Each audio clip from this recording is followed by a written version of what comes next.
Hey, Coach Smith. This is Jeremy Salley, and I'm doing public speaking for the relationship unit.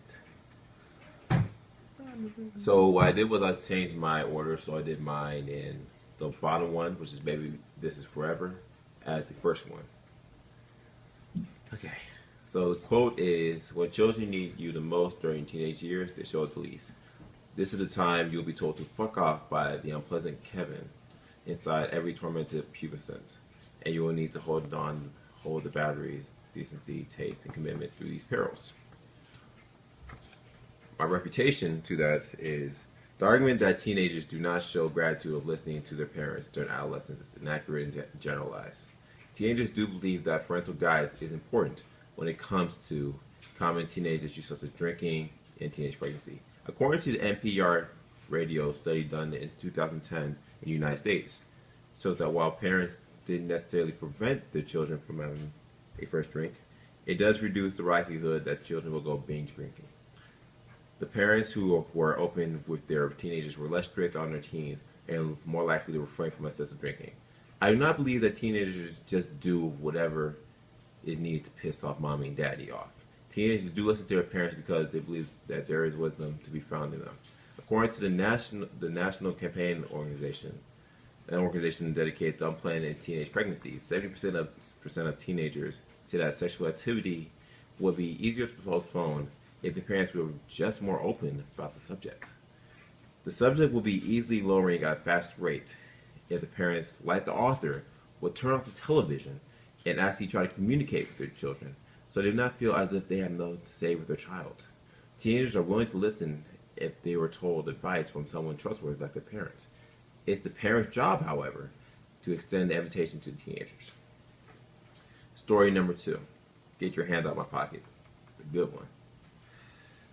The quote is, "As an independent woman, you should have no problem picking up the check or at least paying your way. Otherwise, stop saying that you're independent and stop saying you want a good man. What you want is a sucker, and honestly, will be appreciated." My refutation of this, which I completely disagree with.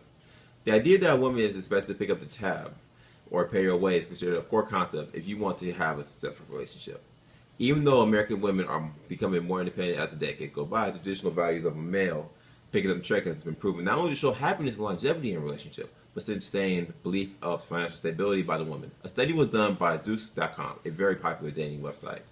The study showed that 72% of single women believe that the dates are successful if they involve a free activity. Men and women both agree that 60% of them that you should not use a coupon during a date. These are ways to turn off the dating scene of the belief of being cheap. Even his fellow men believe that a different approach to dating would be to impress a girl. 43% of men expect to spend at least $51 to $100 on a date. I believe this author is using personal experience as a fuel for his argument. The data shows otherwise that his fellow men are willing to go the extra mile to protect and impress his date, which is the objective of a date. The next story is Fidelity with a Wandering Eye. That was pretty fun in class also. The quote is, "If a lover has a vast advantage over a spouse, it is not that he is newer or more attracted to the woman who takes him, it is that she can be more honest with him." Which to me makes absolutely no logical sense. So my refutation for it was, I strongly disagree with this quote. There are many reasons why couples divorce, and pathetic, unreasonable beliefs that one will cheat on the spouse because they believe that they can be honest with someone else, not the person that you pledge love and cherish with for eternity. Fidelity is caused because of distrust in persons, not the other way around. The person may feel incompetent with the relationship and has absolutely no confidence or esteem in their marriage. This forces them to run from the problem instead of solving it with their spouse. I believe that this is a cop-out used to run from commitment of marriage. The sociological part of marriage can be extremely complicated for a young spouse who has not experienced this time to try to hash it out their differences. And my last story. Story, The Good Enough Mother. The quote, "Professionalized women who had paying jobs out in the world to show that their work was not bad for their kids, they had to take child rearing as seriously as deal making. fathers did not have to justify themselves after all. No man has ever felt moved to say that most guys work, My refutation of this is I disagree. I believe that the professional women are becoming the normality and should be accepted when raising small children. A great example of this is 2012 U.S. Census of households stated that 49% of households in the United States have both parents working, while today only 20% of households in America have one income in the male and 8% income with the female. The evolution of the American woman is showing that they were able to multitask and do anything, which whether it comes to work, children, marriage, sex, or whatnot.